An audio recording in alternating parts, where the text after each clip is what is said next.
दिस class. तर students, आज आपण रिपेल फॅक्टर सेमीकंडक्टर डिव्हाइसेस जो आपलं चॅप्टर आहे त्याचं हे जे लेक्चर आहे आपलं हे सेकंड लेक्चर आहे. याच्या आधी मी पण याच्यावरती लेक्चर घेतलेलं आहे. ठीक आहे. आय होप तुम्हाला ते लेक्चर आवडलं असेल, तुम्ही बघितलं असेल. जर ते तुम्ही लेक्चर बघितलं नसेल तर प्लीज ते लेक्चर बघा. Then you can try to understand what happen in this lecture. ठीक आहे. तर लेक्चर स्टार्ट करण्याच्या आधी मी परत तुम्हाला एकदा रिक्वेस्ट करतो की जर मी तुम्हाला सांगितलेली आजची कन्सेप्ट जर तुम्हाला समजली तर प्लीज लाईक करायला विसरू नका. ठीक आहे. शेअर करा तुमच्या प्रत्येक मित्रापर्यंत. And again I will be request that जर ज्यांनी अजूनही चॅनलला सबस्क्राईब केलं नसेल प्लीज चॅनलला सबस्क्राईब करा. ठीक आहे. आणि लास्ट रिक्वेस्ट की तुम्ही जर व्हिडिओ बघत असाल तर प्लीज व्हिडिओ पूर्ण बघत जा. ठीक आहे. एवढी लास्ट रिक्वेस्ट मी तुमच्याशी करतो. ठीक आहे.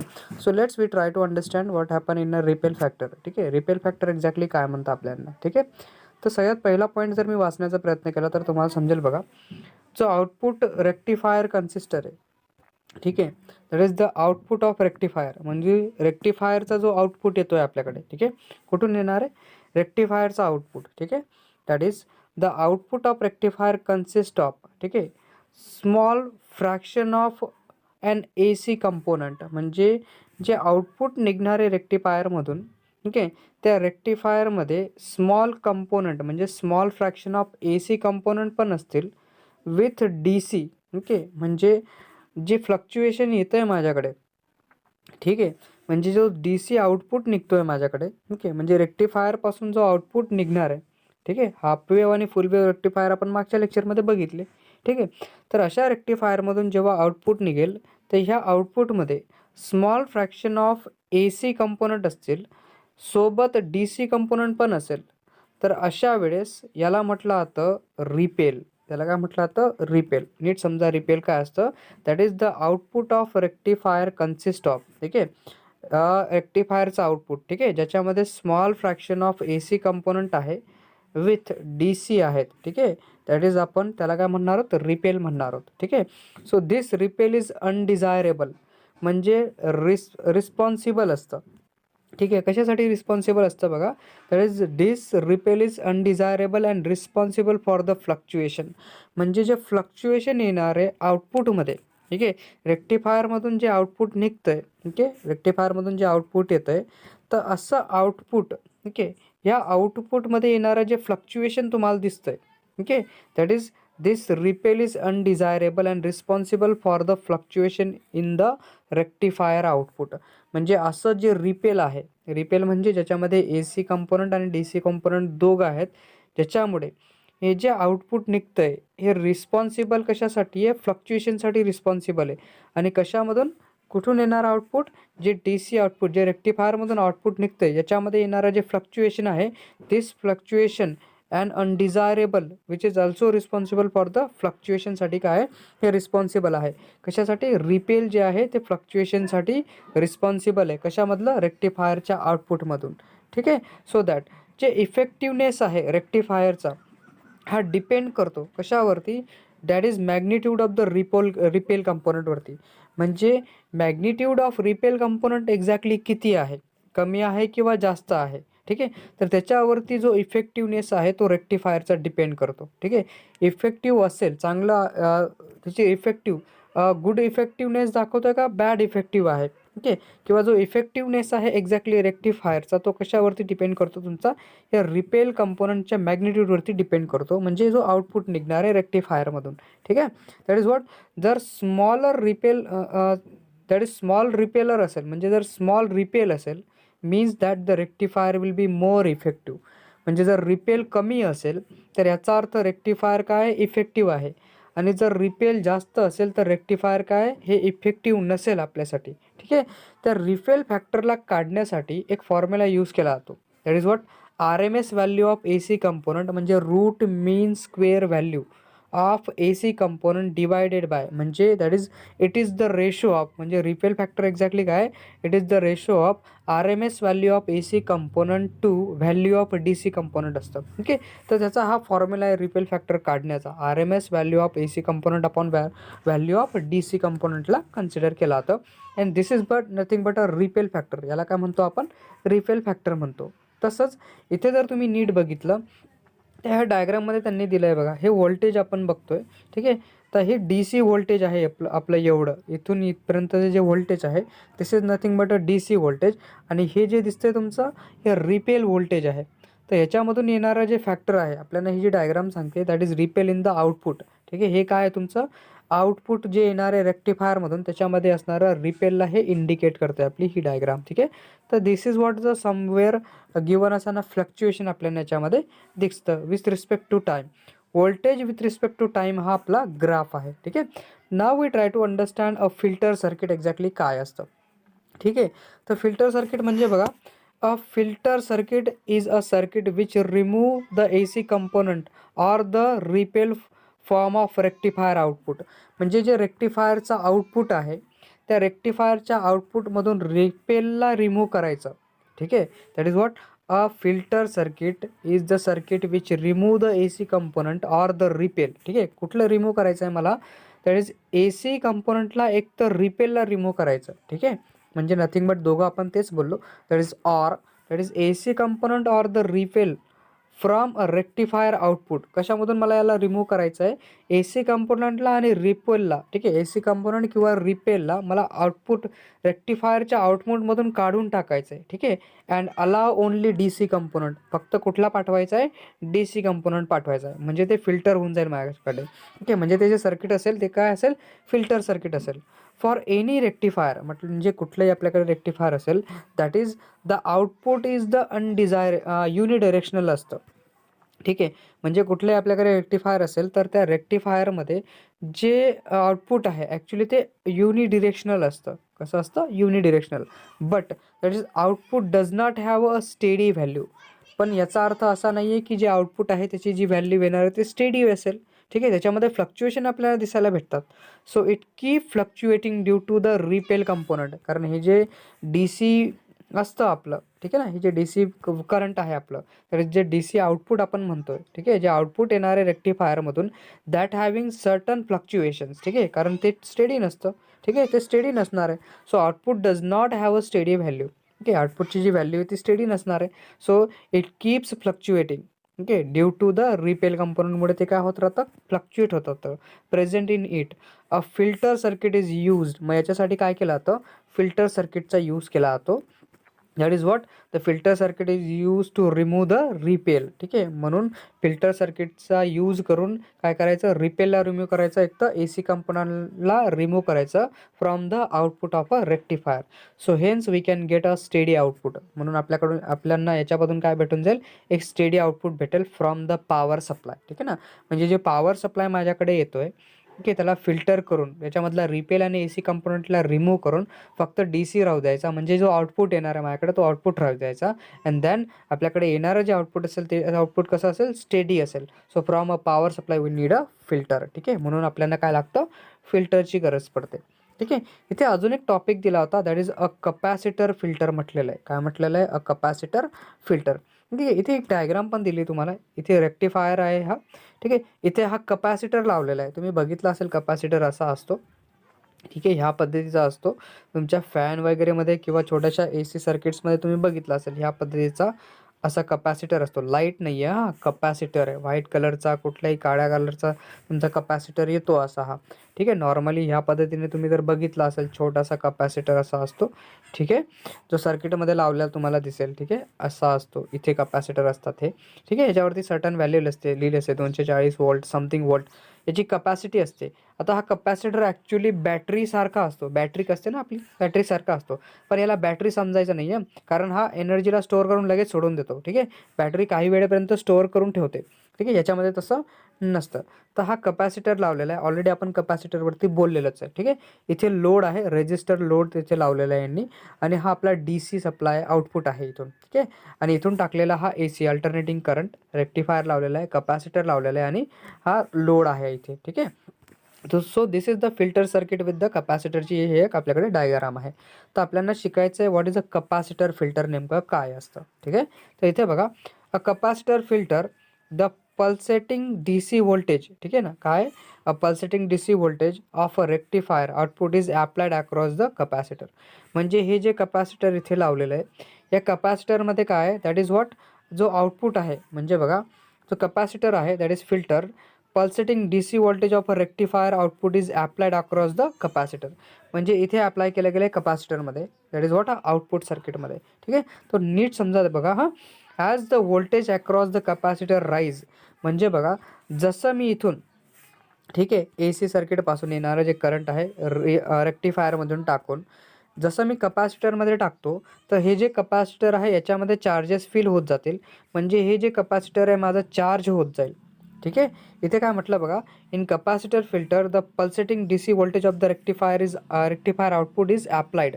ठीक आहे, इथे माझं करंट असेल पहिले, म्हणजे इथे चार्ज असेल. ठीक आहे, इकडनं येणारा करंट हा पहिलेच बोलतोय. AC सर्किटमधलं रेक्टिफायरमधून जाणारं जे करंट असेल ते मी जे कपॅसिटर त्याच्यामध्ये स्टोअर करून ठेवेल. ठीक आहे, अप्लाइड अक्रॉस द कपॅसिटर. ठीक आहे, मग इथे बघा that is as the voltage across the capacitor rise, म्हणजे इथे जे व्होल्टेज आहे माझं, ठीक आहे, कपॅसिटरच्या बाजूचं, जसं कपॅसिटरचं व्होल्टेज वाढत जाईल that is capacitor get charge होत जाईल. म्हणजे जो हा कपॅसिटर आहे या कपॅसिटरमध्ये काय होत जाईल, चार्जिंग होत जाईल. म्हणजे ते चार्जेस त्याच्यामध्ये फिल होत जातील, ते चार्ज होत जाईल. ठीक आहे ना. So capacitor get charge to point ए, म्हणजे हा पॉईंट दिसतोय तुम्हाला, हा कपॅसिटर इथून चार्ज होईल. हा जो कपॅसिटर आहे इथून इथपर्यंत चार्ज होईल माझा point A, that is and supplied current to the local resistors. ठीक आहे ना. नंतर चार्ज होऊन याला काय करायचं आहे, मला या रेजिस्टरला सप्लाय करायचा आहे इथून चार्ज होत झालेलं जे करंट आहे लगेच. ठीक आहे, so as the voltage across the capacitor rise capacitor get charge to point A and supply the current to the load resistance. ठीक आहे ना, कुठे पाठवायचं त्याला, लोड रेजिस्टन्सला पाठवायचं आहे. At the end of quarter cycle, म्हणजे एकदम 25 पूर्ण सायकल आपली 360 डिग्रीची सायकल असते. ठीक आहे, तर त्याच्यापैकी 25% जी सायकल आहे, क्वार्टर सायकल आपण त्याला म्हणतो. ठीक आहे, ही जी सायकल तुम्हाला दिसते, ठीक आहे, this is what the quarter cycle याच्यापैकी. तर इथून बघा at the end of quarter cycle त्यांनी म्हटलं आहे. ठीक आहे, so at the end of quarter cycle the capacitor get charge होईल. ठीक आहे ना, कपॅसिटर काय व्हायला लागेल, तुमचं चार्ज होईल. ठीक आहे, so get charge to the peak व्होल्टेजपर्यंत, किती peak voltage of the rectifier output व्होल्टेजपर्यंत हे चार्ज होणार आहे. So now the rectifier voltage being decrease, नंतर काय होईल, जे रेक्टिफायर आहे, ठीक आहे, हे जे दिसतं तुम्हाला आपलं जे रेक्टिफायर लावलं आहे आपण, हे रेक्टिफायरचं जे व्होल्टेज आहे, हे जे रेक्टिफायर आपण पीक व्होल्टेजपर्यंत त्याला चार्ज करू. ठीक आहे ना, याच्यामध्ये करंट आपल्याला पाठवायचं आहे. That is what at the end of quarter cycle the capacitor get charge to the peak voltage of the rectifier output voltage ना. म्हणजे हे किती चार्ज होणार आहे, जे पीक व्होल्टेज आहे रेक्टिफायरपासून येणारा तोपर्यंत हे चार्ज होत जाईल आपलं कपॅसिटर. ठीक आहे, सो दॅट जसं कपॅसिटर चार्ज होणार आहे, ठीक आहे ना, now the rectifier voltage being to be discharge. मग आता काय होईल, जे रेक्टिफायरचं व्होल्टेज आहे ते डिस्चार्ज व्हायला लागेल. ठीक आहे ना, so that the capacitor start discharging. म्हणजे याचा अर्थ हे जे कपॅसिटर आहे ते काय होईल, डिस्चार्ज व्हायला लागेल. म्हणजे याच्यामध्ये चार्जेस काढायला लागेल. म्हणजे इथे पण माझं जे चार्जेस आहे ते पण रिमूव्ह होईल. म्हणजे काय होणार आहे, दॅट इज व्हॉट नाव जे रेक्टिफायरचं व्होल्टेज आहे ते काय होईल, डिक्रीज होईल. ठीक आहे ना, म्हणजे रेक्टिफायरचं व्होल्टेज डिक्रीज झालं, इथून व्होल्टेज डिक्रीज होईल. परत कपॅसिटर पण काय करेल, चार्जेसला डिस्चार्ज करत राहील, दॅट इज टू द लोडपर्यंत पाठवत राहील. ठीक आहे ना, so that now the rectifier voltage being discharge so that the capacitor start discharging. ठीक आहे ना, म्हणजे कपॅसिटरचं करंट आता पुढे पाठवलं जाईल लोडपर्यंतचा, so that through the load. ठीक आहे, म्हणजे आता येणारं बघा, हां, हे जे व्होल्टेज आहे रेक्टिफायरचं, ठीक आहे, AC सप्लाय मी केला आहे, रेक्टिफायरमध्ये करंट येतं आहे माझं, तर हे व्होल्टेज किती आहे, पीक व्होल्टेजपर्यंत आहे. ठीक आहे ना, तर जसं हे कपॅसिटर पण चार्ज व्हायला लागेल रेक्टिफायरपासून करंट घेऊन, तर जसं हे कपॅसिटरमधलं चार्जेस जे आहेत ते लोडला सप्लाय केले जातील, at that instant capacitor discharge होईल. आणि जसं कपॅसिटर डिस्चार्ज होईल तसंच इथे असणारं जे व्होल्टेज आहे माझं ते पण डिक्रीज व्हायला लागेल. बरोबर आहे, रेक्टिफायरमधलं करंट पण डिक्रीज व्हायला लागेल. So now the rectifier voltage being decreases so that the capacitor start discharging. म्हणजे कपॅसिटर पण काय होईल, डिस्चार्ज व्हायला लागेल. सो थ्रू द लोड, म्हणजे कुठे जाईल हे करंट, लोडला जाईल. And the voltage across the being to be drop, तर व्होल्टेज काय होऊन जाईल, तिथून कमी होऊन जाईल. So voltage across the load decreases only slightly. ठीक आहे ना, एकदम कमी, up to the point B. म्हणजे इथे जो कर तुम्हाला दिसतोय, इथून हे व्होल्टेज आता कमी कमी होत गेलेलं आहे. ठीक आहे ना, इथे चार्ज होत पॉईंट एपर्यंत आपण काय बघितलं बघा, पॉईंट एपर्यंत दॅट इज चार्ज. कपॅसिटर किती चार्ज झाला, पॉईंट एपर्यंत. आता हे जे कपॅसिटर आहे ते लोड थ्रू, लोड जे करंट घेईल तिथून ते डिक्रीज होत पॉईंट बीपर्यंत एकदम स्मॉलर स्लाइटली डिक्रीज होताना तुम्हाला दिसेल. ठीक आहे ना, so the voltage across the load decreases only slightly up to the point बीपर्यंत येईल. बिकॉज का बरं, that is the next voltage peak recharge. ठीक आहे ना. नंतर काय होईल, परत रेक्टिफायर रिचार्ज व्हायला लागेल, कपॅसिटर रिचार्ज व्हायला लागेल. So that recharge the capacitor immediately. म्हणजे जो पुढचा पीक आहे तो काय करेल, हा जो रेक्टिफायरचा आहे इथून नंतर परत ह्या कपॅसिटरला जसा हा चार्जेसला पाठवून देईल तसा कपॅसिटर काय करेल, परत चार्ज होण्याचा प्रयत्न करेल. ठीक आहे ना. कपॅसिटर परत चार्ज होईल. ठीक आहे. That is recharge capacitor immediately. This process is repeated again. He process काय होत जाईल, रिपीट होत जाईल. म्हणजे इथपर्यंत डिस्चार्ज झाला, परत चार्ज होईल, सी पर्यंत येईल, परत डिस्चार्ज होईल, परत चार्ज होईल, परत डिस्चार्ज होईल, परत चार्ज होईल. या पद्धतीने ही जी प्रोसेस आहे ती रिपीट होत राहील. So this process is repeated again and again and the output voltage जो आहे वेवफॉर्म टेक्स प्लेस फ्रॉम. ठीक आहे ना. मग इथे काय होईल, हा वेवफॉर्म आपल्याकडे येऊन जाईल आणि जो फिल्टर आहे आपण काय करू शकतो, इथे अप्लाय करू शकतो. म्हणजे जे DC सप्लाय ते एकदम स्टेडी व्हॅल्यू आपल्याला द्यायला लागेल. ठीक आहे ना. समवॉट जो जो फिल्टर आहे म्हणजे AC कंपोनंट किंवा रिपेला आपण रिमूव्ह करू शकतो थ्रू दिस प्रोसेस. ठीक आहे. That is what a capacitor. आता याचे युजेस पण आपल्याला दिलेले आहेत ॲक्च्युली कपॅसिटर फिल्टरचे. कुठले कुठले आहेत बघा. दॅट इज याचा जो यूज आहे वाईड यूज आहे. बिकॉज इट्स लो कॉस्ट, हे खूप स्वस्त असल्यामुळे, स्मॉल साईज असल्यामुळे आणि लाईट वेट असल्यामुळे, कारण मी त्याला कुठेही घेऊन जाऊ शकतो म्हणून याचा खूप जास्त प्रमाणामध्ये यूज केला जातो. Prefer by the small load current. हे कशासाठी यूज केलं जातं, जनरली जे स्मॉल लोडचं करंट आहे, खूप कमी करंट आहे त्याच्यासाठी यूज केलं जातं. तसंच it is commonly use in battery इम्युलेटर्समध्ये यूज केलं जातं. समटाईम्स तुम्ही एलिमिटर मग बोलले असणार आहेत, माहिती असेल तुम्हाला. कधी कधी तुम्ही म्हणतात ना एलिमिटर. ठीक आहे. That is what a battery eliminator actually असतं. या पद्धतीचं हे एक डिव्हाइस असतं, ज्या ट्रान्सफॉर्मरसारखं एक दिसतं आणि एक असं छोटंसे याच्यावरती नॉब असतं, हे बटनसारखं असतं असं. ठीक आहे. इथे AC सप्लाय, इथून समवेअर DC सप्लाय बटन वगैरे असतात. ठीक आहे. तर ह्याला चेंज करता येतं, माझं हे बटन रिमूव्ह करता येतं, जसं बॉक्ससारखं तुम्हाला दिसेल ह्या पद्धतीचं. ठीक आहे. So this is what the battery इम्युलेटरमध्ये याचा यूज केला जातो. ठीक आहे. This is what the capacitor आपण बघत होतो. ठीक आहे. हे कुठलं आहे आपलं, that is what the capacitor filter आपण त्याला म्हणतो. पण जर मी पुढे गेलो तर स्पेशल पर्पज जंक्शन डायोडबद्दल पण आपल्याला आज बोलायचं आहे. तर असं जंक्शन डायोड म्हणजे बघा, commonly special purpose junction diodes कुठले असतात, तर LED तुम्ही यूज करतात ना, लाईट इमिटिंग डायोड. ठीक आहे. LED TV पण येते, LED लाईट्स येतात आपल्याकडे. तर असे डायोड्स असतात बेसिकली. हे काय असतात, आपले डायोड्स असतात. ठीक आहे. सोलर सेल तुम्ही बघितला असेल. ठीक आहे ना. सोलर सेल तुम्ही नॉर्मली यूज करतात. आता सध्या तर खूप जास्त प्रमाणामध्ये सोलर सेलचा यूज होतो. फोटो डायोड असतो, झिनर डायोड असतो. तर हे common special purpose junction diodes आहेत आपल्याकडे. तर यांचा अभ्यास आपल्याला ह्या चॅप्टरमध्ये बेसिकली करायचा आहे. तर सगळ्यात पहिले जो आहे तो झिनर डायोडबद्दल आपल्याला आज बघायचं आहे. त्याच्याबद्दल काही माहिती घेऊ आपण. ठीक आहे. सो त्याच्या आधी रिव्हर्स ब्रेकडाऊन व्होल्टेज काय असतं त्याला आपण समजून घ्या. ठीक आहे. So that is when reverse bias voltage जर असेल. ठीक आहे. कुठलं रिव्हर्स बायस व्होल्टेज. तर रिव्हर्स बायस व्होल्टेजमध्ये, ठीक आहे, normally you can try to understand about the reverse bias. Reverse bias काय असतं ते सांगतो पहिले. जो व्होल्टेज असतो ॲट द कॅथोड एंड, ठीक आहे ना, ॲनोड अँड कॅथोड तुम्हाला माहिती आहे सगळ्यांना. ठीक आहे ना. So voltage at the cathode, okay, कॅथोडवरतीचं जे व्होल्टेज आहे is higher than the anode, तर त्याला म्हटलं आता रिव्हर्स बायस. काय म्हटलं जाईल, रिव्हर्स बायस म्हटलं जाईल. सो दॅट बघा, when reverse bias voltage of an ordinary junction, ठीक आहे ना, एक ऑर्डिनरी जंक्शनमध्ये जर रिव्हर्स बायसचं व्होल्टेज आहे इज इन्क्रीज होत चाललेलं आहे. ठीक आहे ना. काय होईल, व्होल्टेज काय होतं, इन्क्रीज होतं आहे बियॉन्ड क्रिटिकल व्हॅल्यूपर्यंत. ठीक आहे. म्हणजे क्रिटिकल व्होल्टेजपर्यंतचं हे जे करंट आहे, जे व्होल्टेज आहे ते इन्क्रीज होत चाललेलं आहे. So that the reverse current जे आहे इन्क्रीज शार्पली. ठीक आहे ना. जे रिव्हर्स करंट काय होईल ते इन्क्रीज व्हायला लागेल, टू अ हाय व्हॅल्यूपर्यंत इन्क्रीज होऊन जाईल. आणि खूप जास्त जर इन्क्रीज झालं, क्रिटिकल व्हॅल्यूच्या पुढे जायला लागलं, so this critical voltage is called a reverse breakdown voltage. या क्रिटिकल व्होल्टेजला काय म्हटलं जातं, रिव्हर्स ब्रेकडाऊन व्होल्टेज म्हटलं जातं. आणि डायोड ह्या केसमध्ये डॅमेज होण्याची स्टेजमध्ये येऊन जातो. So that is the diode will B damage at this stage. म्हणजे याचा अर्थ, जर रिव्हर्स ब्रेकडाऊन व्होल्टेजमध्ये जर LED आला तर त्या केसमध्ये हा जो LED आहे तो काय होऊ शकतो, ब्रेकडाऊन डॅमेज होऊ शकतो. ठीक आहे. This is what the reverse breakdown voltage आपण याला म्हणतो. परत एकदा, when a reverse bias voltage of a ordinary junction diode will be increase. म्हणजे रिव्हर्स बायस व्होल्टेज जर वाढलं ऑर्डिनरी जंक्शनमध्ये, किती, क्रिटिकल व्होल्टेजपर्यंत जर वाढलं, that is the reverse current increase होईल शार्पली टू द हाय व्हॅल्यूपर्यंत. This critical voltage is called a reverse breakdown voltage म्हटलं तर. याला काय म्हटलं तर रिव्हर्स ब्रेकडाऊन व्होल्टेज म्हणतो आपण. ठीक आहे.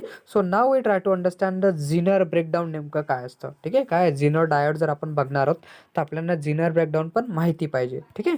सो नॉर्मली आपण पी एन जंक्शन डायोड मी तुम्हाला पहिल्याच लेक्चरमध्ये सांगितलं आहे. ज्यांनी बघितलं नसेल प्लीज बघा. ठीक आहे.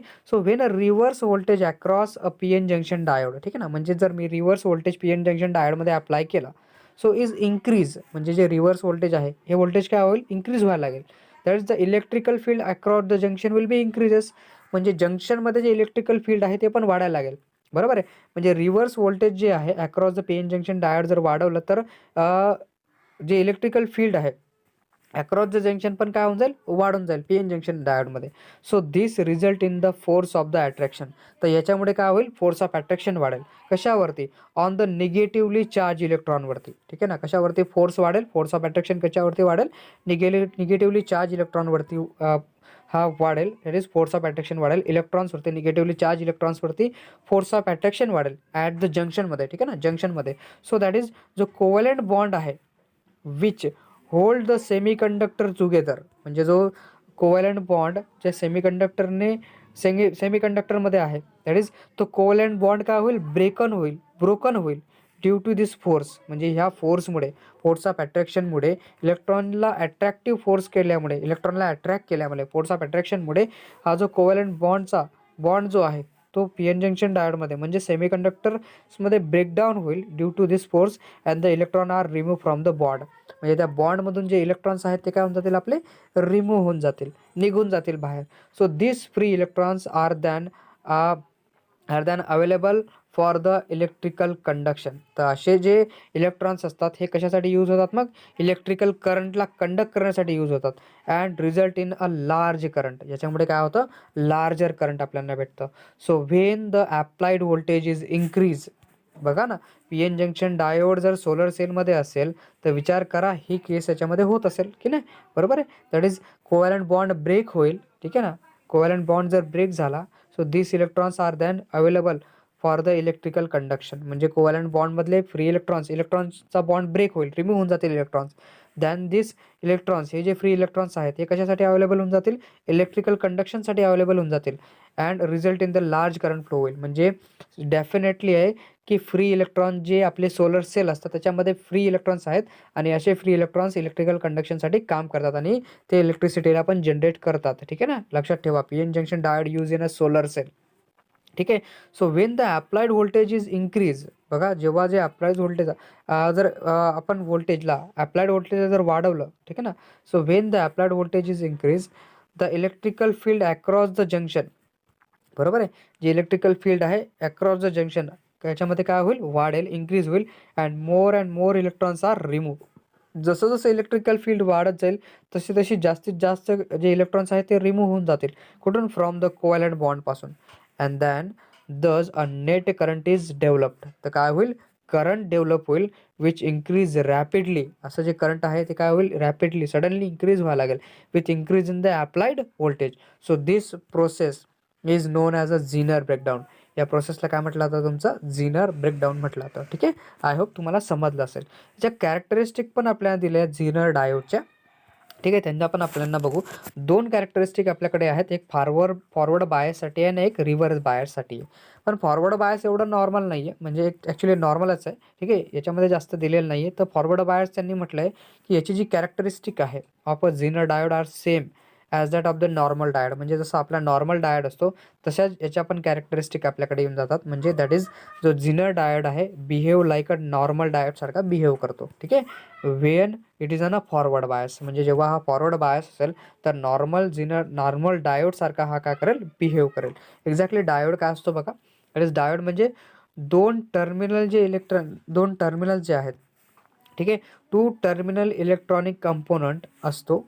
बरोबर आहे. डायोड काय असतो two terminal electronic component that conduct current in a one direction. काय करतो हा एका डिरेक्शनमध्ये करंटला कंडक्ट करतो. ठीक आहे. नॉर्मली मी तुम्हाला दाखवलं होतं ना पहिल्याच लेक्चरमध्ये दाखवलं आहे ऑलरेडी. बघा सुरुवातीलाच मी डायोडबद्दल बोललेलो आहे. ठीक आहे. So hair is that the reverse bias पण तुम्हाला समजेल. ओके. रिव्हर्स बायसमध्ये पण त्यांनी बऱ्याचशा कन्सेप्ट दिल्या होत्या की व्हेन अ झिनर डायोड जर असेल reverse bias it is show as a breakdown. ठीक आहे ना. जर रिव्हर्स बायस असेल तर कसा दाखवतो हा, it show a breakdown at the reverse voltage. तर रिव्हर्स व्होल्टेजला हे काय दाखवतो, ब्रेकडाऊन दाखवतो. So it is called a Zener voltage. या व्होल्टेजला काय म्हटलं जातं, ज्या व्होल्टेजमध्ये सर्किट जे आहे, ठीक आहे, जो डायोड ब्रेकडाऊन होतोय. ठीक आहे ना. When a Zener diode is reverse bias. ठीक आहे. म्हणजे जर झिनर डायोड हा रिव्हर्स बायस असेल so it show a breakdown. काय दाखवतो हा, ब्रेकडाऊन दाखवतो. इथे जे करंट दिसतंय तुम्हाला, हा जो रिजन आहे ॲक्च्युली ग्राफचा, it show us a Zener breakdown region म्हणतात त्याला. काय म्हटलं आता, Zener breakdown region where that is a reverse करंटला. ठीक आहे. कशासाठी, रिव्हर्स करंटसाठी हा दाखवतो. So the reverse voltage called, या रिव्हर्स व्होल्टेजला काय म्हटलं जातं, झिनर व्होल्टेज म्हटलं जातं. VZ म्हणतात त्याला, VZ Zener voltage. And the current suddenly, ठीक आहे, the current suddenly increase if the applied voltage is increase. म्हणजे करंट सडनली काय होतं आता माझं, इन्क्रीज होतं. ठीक आहे ना. सो जसं that is the current suddenly increase होतं आहे, बरोबर आहे. करंट सडनली जर इन्क्रीज झालं so if the applied voltage will B increases. म्हणजे जर अप्लाइड व्होल्टेज वाढलं तर करंट पण इन्क्रीज होऊन जाईल suddenly beyond the Zener voltage. कसं वाढेल हे, झिनर व्होल्टेजपेक्षा जास्त असेल. So after the breakdown voltage, ठीक आहे ना, जसं ब्रेकडाऊन व्होल्टेजपेक्षा जास्त असेल. ठीक आहे ना. सो आफ्टर म्हणजे ब्रेकडाऊन व्होल्टेज नंतरचं, आफ्टर ब्रेकडाऊन व्होल्टेज, ठीक आहे ना, दॅट इज झिनर व्होल्टेज आपण त्याला म्हणतो. A large change in the current. करंटमध्ये काय होईल, एक सडन आणि लार्ज चेंज होईल. Can be produce by almost insignificant change होईल. ठीक आहे ना. कसा चेंज होईल, इनसिग्निफिकंट चेंज होईल इन द रिव्हर्स बायस व्होल्टेजमध्ये. ठीक आहे ना. कशामध्ये, रिव्हर्स बायस व्होल्टेजमध्ये. And that is the Zener voltage remains constant. तर त्या केसमध्ये हे जे व्होल्टेज तुम्हाला दिसतं या डायग्राममध्ये, ह्या ग्राफमध्ये, हे झिनर व्होल्टेज काय दिसतं तुम्हाला, कॉन्स्टंट होऊन जातं इथे. So as the Zener voltage will be remains constant, so even the current through the Zener diode varies over a wide range. ठीक आहे ना. This is what some characteristic of the Zener diode. ठीक आहे. हे झिनर डायोडचे characteristic होतं. झिनर breakdown आपण बघितलं. ठीक आहे. रिव्हर्स ब्रेकडाऊन व्होल्टेज आपण बघितलं. स्पेशल पर्पज जंक्शन डायोड्स आपल्याला पूर्ण शिकायचे आहेत. कॅपॅसिटर मी तुम्हाला सांगितलं, कॅपॅसिटर फिल्टर मी सांगितलं, रिपेल फिल्टर फिल्टर सर्किट सांगितलं, आणि एक तुम्हाला मी सांगितलं that is an repel factor. जर तुम्हाला ह्या सगळ्या कन्सेप्ट समजल्या असतील तर प्लीज लाईक करायला विसरू नका. आणि ज्यांनी लेक्चर कंप्लीट बघितलं त्यांचा मनापासून मी आभारी आहे. Thank you for watching this video.